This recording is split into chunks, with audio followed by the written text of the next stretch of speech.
Primera carta de Pedro, capítulo 4, versículos del 17 al 19. La palabra de Dios nos dice, porque es tiempo de que el juicio comience por la casa de Dios. Y si primero comienza por nosotros, ¿cuál será el fin de aquellos que no obedecen el evangelio de Dios? Y si el justo con dificultad se salva, ¿en dónde aparecerá el impío y el pecador? De modo que los que padecen según la voluntad de Dios encomienden sus almas al fiel Creador y hagan el bien.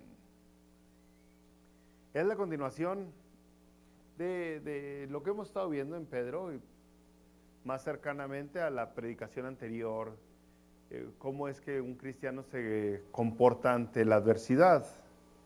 Y entonces, si sufres como cristianos, tienes que, en los versículos que hemos estado leyendo, tienes que primero aceptarlo, porque todo cristiano, todo hijo de Dios, y en realidad todo ser humano sufre, pero el cristiano sufre por ser cristiano, un extra, ¿no?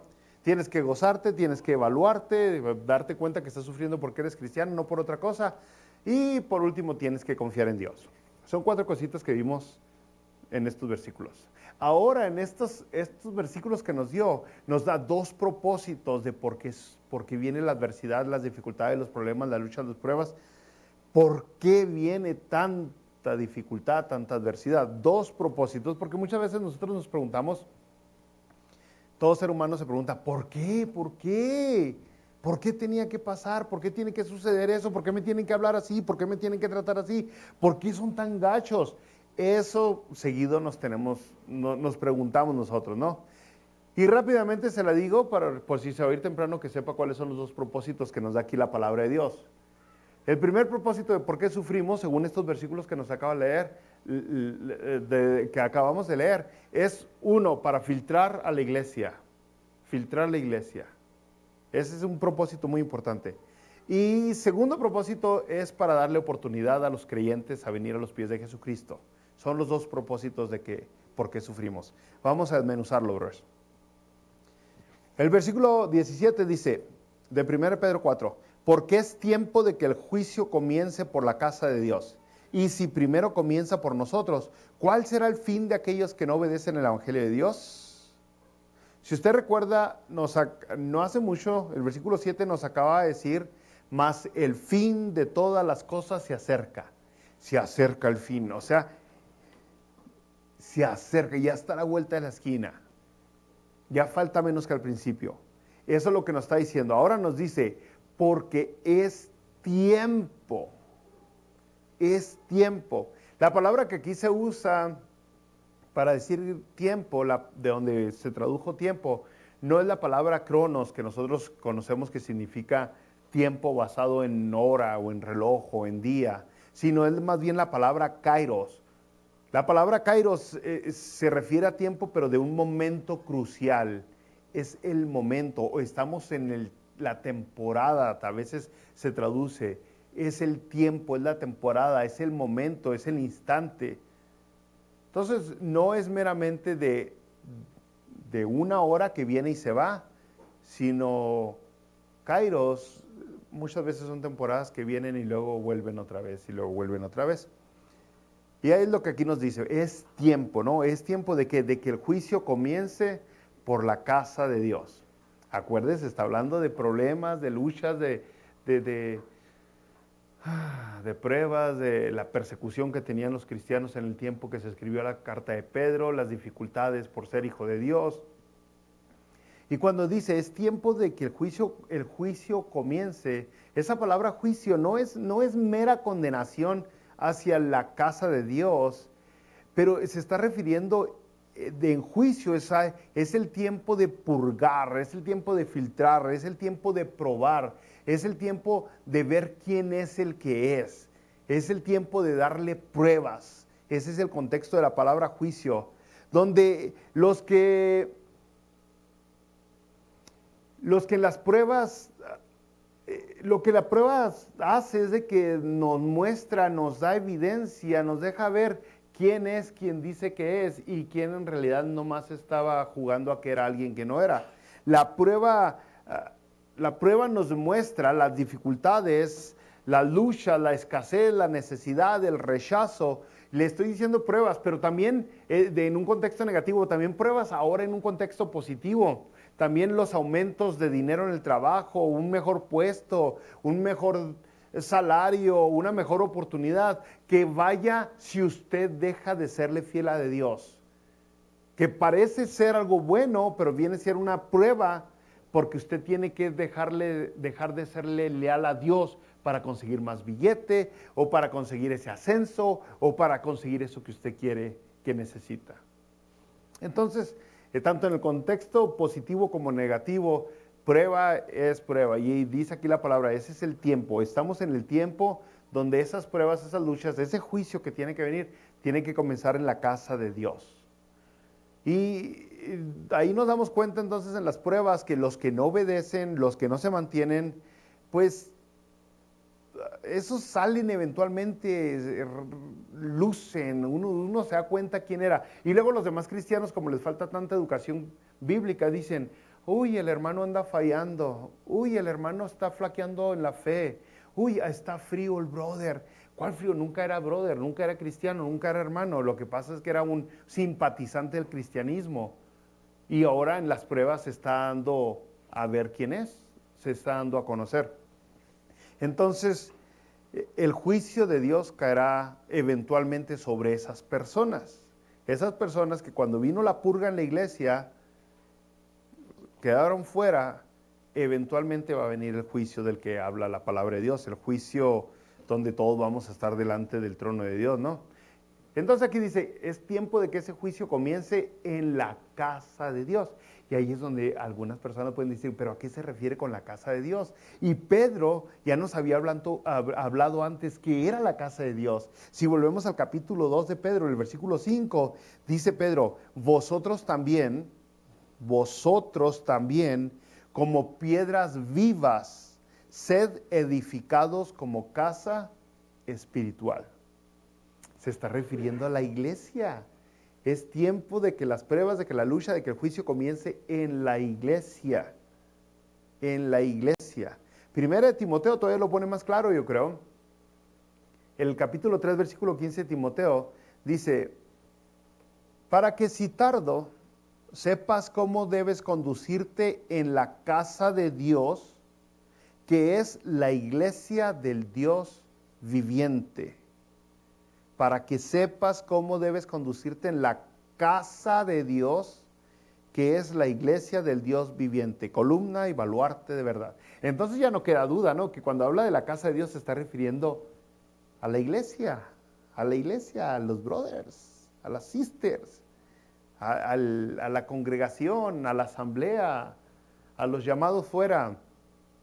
Y entonces está diciendo, ahorita estamos en un momento crucial donde Dios tiene que purgar y va a purgar a la iglesia, donde va a filtrar y va a filtrar a la iglesia. Y ahora, si volvemos al tiempo que se escribió, eso meramente sucedió. Vino tanta persecución, algunos de los cristianos eran maltratados, ofendidos, otros eran abofeteados, a otros se les quitaban sus pertenencias, a otros los metían a la cárcel y a otros los asesinaban. Así era la persecución. Entonces, al que le iba mejorcito a los cristianos era simplemente ofendido y maltratado de vez en cuando. Era el que le iba mejorcito en esos tiempos. ¿Y qué sucedió en ese tiempo? Pues sucedieron dos cosas. Una, que el cristianismo creció como loco. Creció y creció ante las pruebas. Verdaderos cristianos vinieron a los pies de Jesucristo. Pero otra es que salieron muchos apóstatas, lo que conocen, los separados. Cuando en el momento que algunos de los emperadores, por ejemplo, recuerdo este nombre, lo escribí, pero sin lentes no lo leo. Había un emperador en especial, el que hizo más persecución por 3 años contra los cristianos, se llamaba Decius, creo que Decius. Hallaba maneras bien horrendas de martirizar a los cristianos. O sea, les amarraba los brazos y las piernas a caballos y luego los destazaba estando vivos, se los echaba al fuego, los echaba a los leones, cosas horribles. Hizo una persecución tremenda este emperador romano, lo bueno que nomás duró 3 años, ¿no? Pero en esos 3 años, iglesias completas negaron la fe. Llegó un momento donde él, a principio de su reinado, donde él dijo, puso una ley que el que no sacrificara, diera sacrificio a los dioses romanos y comiera el sacrificio, era digno de muerte, entonces tenía que morir. Y todo aquel que daba sacrificio a los dioses paganos, recibía una carta de que dio su sacrificio para demostrarle a todo el mundo de que él ya cumplió con la ley. Pues llega, la única intención era acabar con los cristianos, porque dentro de la cabeza de Decius era, si terminamos con la cabeza del cristianismo, que son los líderes, los pastores, los obispos, los diáconos, si cortamos la cabeza, el resto del cristianismo va a morir. Y entonces él fue tras los líderes, los cristianos, que no estaban obedeciendo la ley. Tristemente hubieron varios de esos que aventaron la toalla y dijeron antes del cuarto siglo, dijeron, no, yo voy y hago sacrificio pagano, no me van a matar. Tristemente esos mismos, cuando Constantino viene a abrazar el cristianismo por el año 300, vuelven al cristianismo y algunos, 2, 3 de ellos agarran puestos de autoridad dentro del cristianismo una vez que se calmó la guerra, ¿no? La persecución. Entonces, si se da cuenta, en ese tiempo se purgó la iglesia. Todo el que le sacó el ruido al chicharrón, pues, simplemente aventó la toalla y dijo, no, yo no era. Se limpió. Lo mismo que sucede hoy, lo mismito que sucede hoy. Es la misma cosa. Vienen pruebas, vienen luchas y la idea es que se purgue la iglesia, que se purgue la iglesia. Constantemente he escuchado pláticas de pastores que me han platicado que alguna persona en la iglesia de repente se levantó y dijo, yo me hago pastor, y se llevó un montón de gente de su iglesia. Y yo siempre les digo, no se agüite, se llevó a todos los gachos. Se le limpió la iglesia. Si no saben obedecer la palabra de Dios de cómo debe de ser instituida, cómo debe ser formada, cómo debe iniciar una obra del Señor, pues entonces, ¿para qué los queremos tener, no? Si no respetan cómo es que un pastor llega a ser ordenado, cómo es que una iglesia nace, entonces, ¿para qué los quieren en la iglesia? O eso es culpa del pastor que nunca los educó, ¿no? Muy bien, entonces, llega la persecución, llega el juicio sobre la iglesia. Y si usted se da cuenta hoy, volviendo ahora al día de hoy, en la actualidad, ya nos quitamos del tiempo que se escribió la carta de Pedro, el día de hoy en la actualidad, pues miles de cristianos solo viven su cristianismo por la prosperidad o por la fama o por el placer que obtienen con ser cristianos. Pero usted les quita eso, usted les quita la prosperidad o la fama o el placer que obtienen y se termina la confianza que ellos tienen en Dios. Se termina su cristianismo. Hasta ahí llegó su fe. Las raíces de fe que tienen son muy superficiales, no son profundas. En cuanto vienen las pruebas y las luchas, Jesucristo lo dijo en la parábola del sembrador de Mateo 13. No tenía las raíces profundas. En cuanto vinieron las dificultades de la vida, se secó. Y entonces eso es de lo que está hablando Jesucristo. Pero dice, es tiempo de que comiencen eso, el juicio de Dios, en la casa de Dios. En la casa de Dios. Y luego dice, y si primero comienza por nosotros, ¿cuál será el fin de aquellos que no obedecen el evangelio de Dios? Y ahí es donde usted tiene que ponerse listo, porque dice, a nosotros Dios nos tiene que hacer juicio. Nosotros no estamos para hacerle juicio a ellos. Eso es lo que la palabra de Dios está diciendo aquí. A nosotros Dios nos tiene que estar juzgando constantemente. Nosotros no estamos para estar juzgando al mundo por lo que está haciéndonos a nosotros. No debemos nosotros de hacerles en ningún momento juicio a los que nos siguen. Y eso está difícil porque, oiga, están siendo maltratados. Viene entonces la tentación de darles mal juicio. Viene la tentación, sobre todo en un país como este que hay muchos cristianos. Es muy fácil en lugares como este, donde hay muchos cristianos, de unirse todos los cristianos y pelear en contra de lo que sentimos que es injusto, que es en contra de nuestros derechos, que están violando nuestros derechos, y pelear simplemente por eso. Pero dice aquí la palabra de Dios que no le hagas juicio, no se trata de eso. Hay varios personajes de la historia que son famosos y eran cristianos, pero son famosos por lo que pelearon. Nadie supo jamás que fueron cristianos. O hay muchas personas que no saben que fueron cristianos, porque la vida de ellos no representa a un hijo de Dios. Ellos no predicaron que Jesucristo era salvación. Ellos no predicaron la salvación para las masas. Ellos no lograron con su predicación evitar que las personas se alejaran del infierno y se acercaran a Jesucristo. Lo que ellos pelearon fue para que les respetaran sus derechos. Y algunos de ellos ayudaron para que tuvieran más derechos las mujeres, para que tuvieran más derechos las minorías, para que tuvieran más derechos diferentes grupos de personas, pero jamás evitaron que un alma se fuera al infierno. Jamás. Y entonces, aquí es donde dice, si primero comienza por nosotros el juicio, porque es de lo que está hablando, ¿cuál será el fin de aquellos que no obedecen el evangelio de Dios? Entonces, primero Dios debe purificar la iglesia. Eso es lo que está haciendo. Primero vamos a purificar la iglesia y después viene el juicio del mundo. Ahorita vamos a asegurarnos que la iglesia sea la iglesia. Es mejor, en otras palabras, nos vamos a dar cuenta que va a decir, es mejor sufrir ahora, que es temporal, que sufrir después, que es eterno. Es mejor el sufrimiento que tenemos ahora, que va a durar unos años, al sufrimiento que van a tener aquellos que rechazan a Jesucristo, que va a ser por siempre. Y eso es lo que nos tocó. Mire, si la iglesia no hace su trabajo que tiene como iglesia, si la iglesia deja de compartir al Señor Jesucristo como el Señor Salvador, como la única entrada al cielo, no hay muchos caminos al cielo, Jesucristo es el único camino al cielo.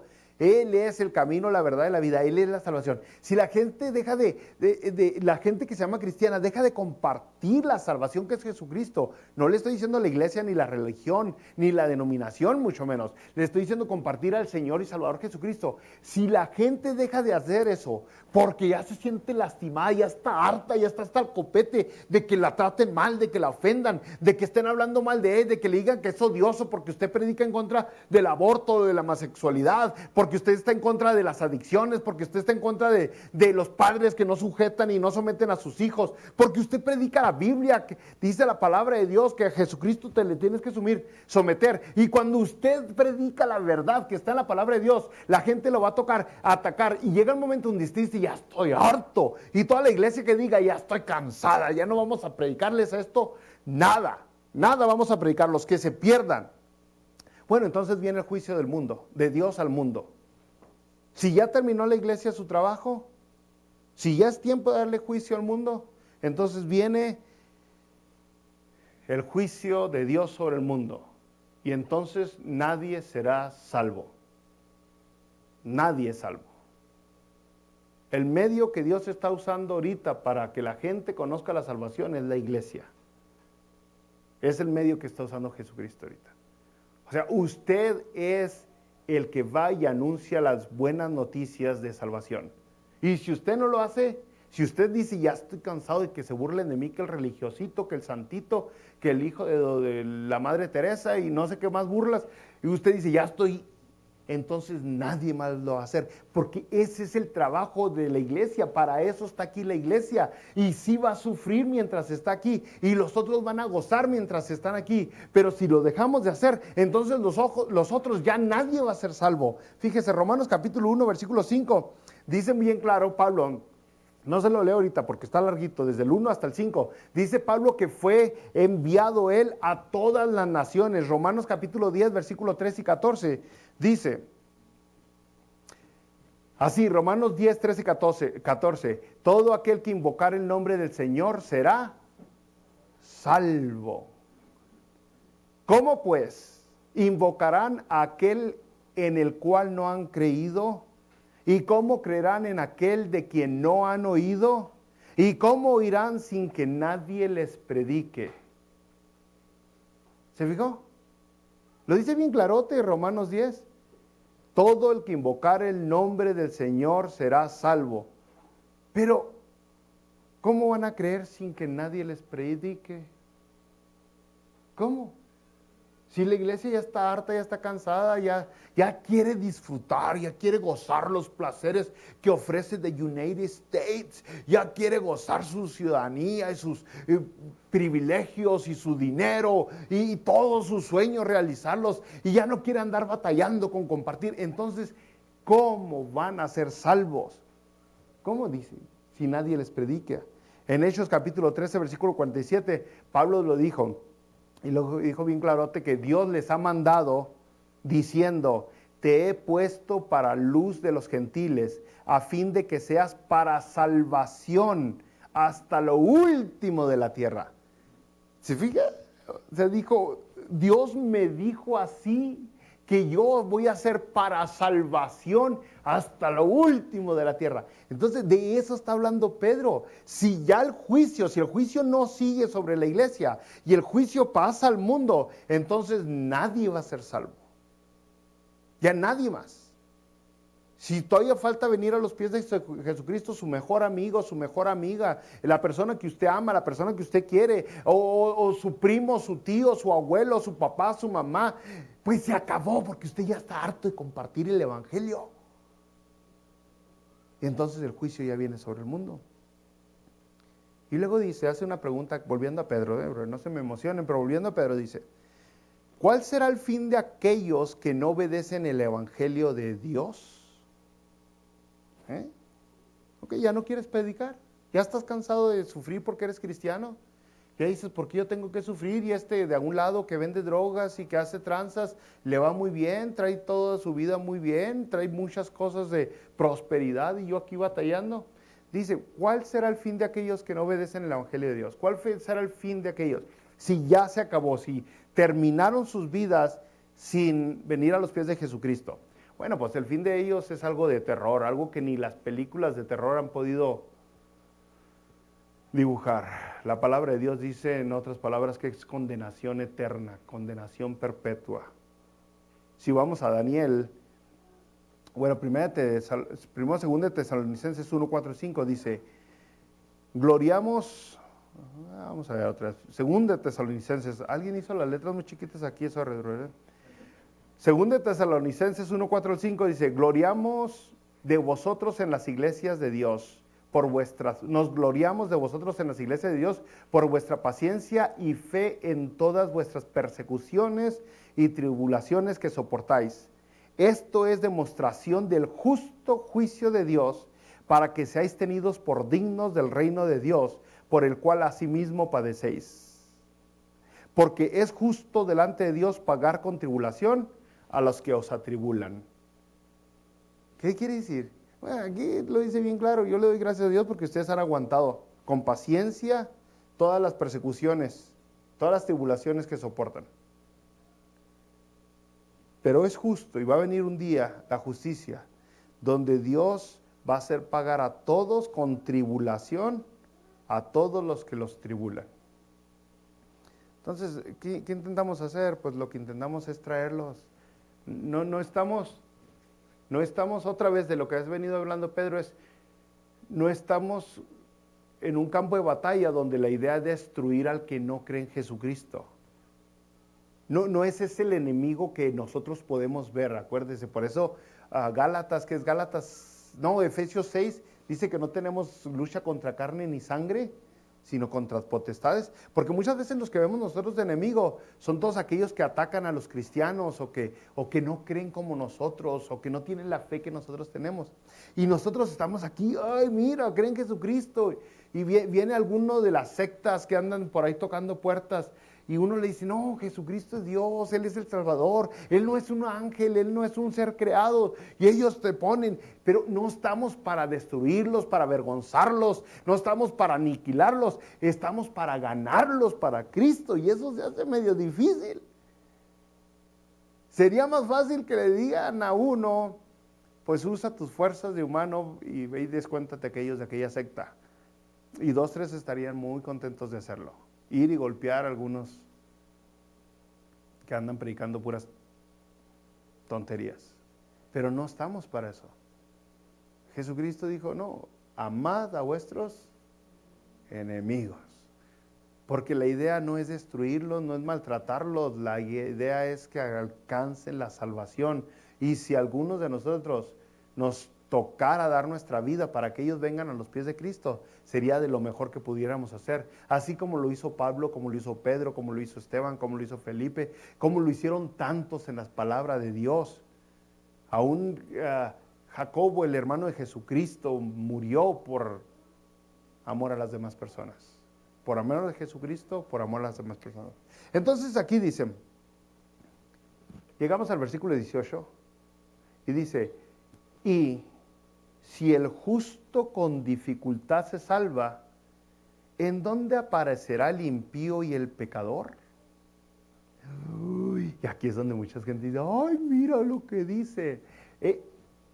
Pedro hizo una extracción de este versículo de Proverbios capítulo 11, versículo 31. Y en Reina Valera no se ve muy bien porque la interpretación del Antiguo Testamento al Nuevo no se asemeja mucho, pero es la mismita, es el mismo versículo de Proverbios 11:31, aquí donde estamos en Primera de Pedro. Y dice, si el justo con dificultad se salva, ¿en dónde aparecerá el impío y el pecador? La dificultad del justo viene en las pruebas, viene con las pruebas. A ver, déjenme se lo ponga diferente.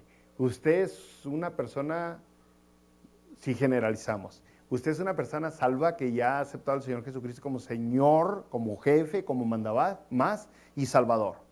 Entonces ya tiene la salvación, usted ya la tiene garantizada, la palabra de Dios lo dice, no lo duda, lo afirma la palabra de Dios, no una vez, pero toda la palabra de Dios lo afirma que usted ya tiene la salvación garantizada. Esa salvación, nuestra salvación, trae pruebas. Nuestra salvación nos la dieron con un paquete completo que trae dificultad, que trae tiempos duros, que trae juicio, que trae disciplina. Nuestra salvación trae corrección. 2 palabras que a la gente no le gusta escuchar, disciplina y corrección. Pero es lo que viene, nuestra salvación viene envuelta así, y viene envuelta con instrucción. Y en casos que todo esto lo que logra en nosotros es una purga, ya no nomás de la iglesia, pero nosotros como personas, donde las cosas feas que tenemos se empiezan a limpiar, se empiezan a ir. El que era arrogante empieza a vestirse de humildad. El que era orgulloso también se empieza a vestir de humildad. Y entonces el que era avaricioso, de generosidad. Eso es lo que trae nuestra salvación, porque también a nosotros nos empieza a limpiar poco a poquito. No nomás viene la limpieza a la iglesia, pero viene a nosotros. Entonces sí, el justo con dificultad se salva, está hablando, su salvación trae muchas dificultades, trae muchas pruebas, trae muchas dificultades. Yo le he dicho, la única manera de que usted sea cristiano y no tenga dificultades es de que usted sea un cristiano y no le diga a nadie. De que usted no contradiga nada. Usted está, y que conozco varios cristianos así, que a cada uno le dan por su lado. A cada uno. Entonces, esos cristianos nunca tienen problemas, porque si hablan mal de alguien, siempre lo hacen a la espalda. Pero nunca enfrentan, nunca confrontan a nadie. Nunca se atreven a decirle, oye, papá, ve a la iglesia, papá, entrégate a Cristo verdaderamente, mamá, arrepiéntete, mamá, verdaderamente esto y aquello. No, entonces por lo cual nunca van a tener ningún tipo de pleitos. Pero el verdadero cristiano va a tener dificultades por ser salvo. Y cuando es salvo, uno quiere predicar para que los demás sean salvos. Y esas dificultades van a continuar hasta el fin. Hasta el fin. No hasta el 2024, hasta el fin. Ahora, ya que el justo con esas dificultades se salva, ¿en dónde aparecerá el impío y el pecador? Pregunta aquí la palabra de Dios. Y aquí es donde dice, si el justo con tanto sufrimiento viene a Jesucristo, con tanto dolor viene a ser salvo, ¿qué tanto más sufrirá el pecador?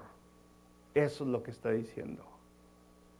Si el cristiano sufre tanto así, ¿qué tanto más sufrirá el pecador? Eso es lo que dice aquí la palabra de Dios. Y sabe que va a sufrir mucho, mucho, mucho más que el cristiano. Ahora sí vamos a Daniel. Daniel capítulo 2, Daniel capítulo 12, versículo 2. Y dice así la palabra de Dios. Daniel 12:2. Muchos de los que duermen en el polvo de la tierra serán despertados, unos para vida eterna y otros para vergüenza y confusión perpetua. ¿Quién va a sufrir más? El que fue despertado para vergüenza y confusión perpetua. Juan 5:29, el Señor Jesucristo dice, los que hicieron lo bueno saldrán a resurrección de vida, mas los que hicieron lo malo a resurrección de condenación. Hay personas que dicen, ay, mi filosofía es de que este es el infierno. Aquí cada quien paga lo que hace y que nadie se va a la tumba sin pagar lo que hizo. Son puras pamplinas, puras mentiras. Aquí hay muchos asesinos que asesinan y violadores y que nadie se da cuenta y mueren y se llevan sus secretos a la tumba y ningún otro humano se da cuenta cuántos asesinó o cuántas injusticias hizo en la vida. Hay muchos crímenes sin resolver donde los criminales ya fallecieron. Oh, no. Pero esos justos que maltrataste, lo que sufrieron esos justos, no se compara con lo que tú vas a sufrir. Eso es lo que está diciendo la palabra de Dios. Por eso es la urgencia de predicar el Evangelio, de compartir a Jesucristo. Es por eso que Pedro constantemente toda la carta está hablando del sufrimiento. La vida es sufrimiento, pero no te engañes, este sufrimiento no se compara para nada a lo que va a venir. La vida tiene placer, pero no te engañes, este placer no se compara al que Dios nos va a dar, al gozo, a la diversión, a la alegría, a la plenitud, a la llenura, a donde vamos a sentirnos por primera vez completos. Yo sé que 2, 3 de aquí se han sentido que les falta algo constantemente. Y de eso es lo que Pedro habla constantemente. Aunque aquí tienes probaditas del cielo, jamás vas a tener todo el pedazote completo. Solo allá. Y aunque aquí tienes dificultades, jamás vas a sufrir como van a sufrir los condenados. Todo es limitado. Son solo probaditas para que elija cada uno a dónde va.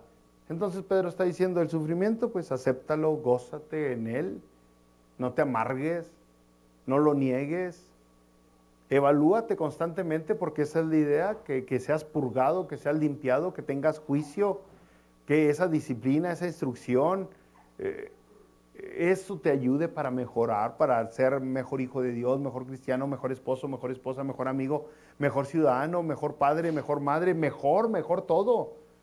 Por eso evalúate en medio de las dificultades que pasas. En medio de todo, confía en Dios.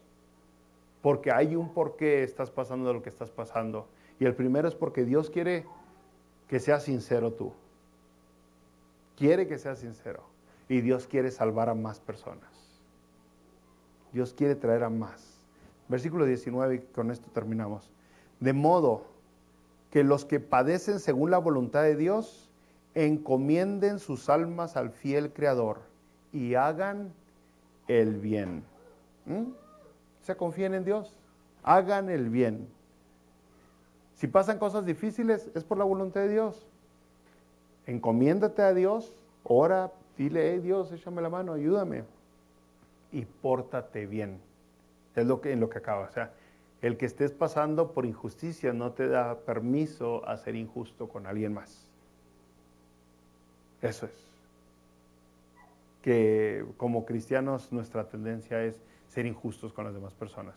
¿Cuántos de ustedes han tenido un mal día en el trabajo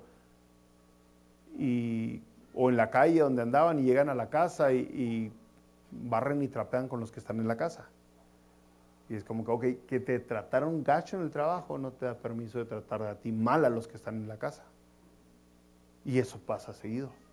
Es más o menos lo que está diciendo. O sea, encomiéndate a Dios y pórtate bien. Que te hayan tratado mal no te justifica para portarte mal. Y por último, hay un propósito para todo.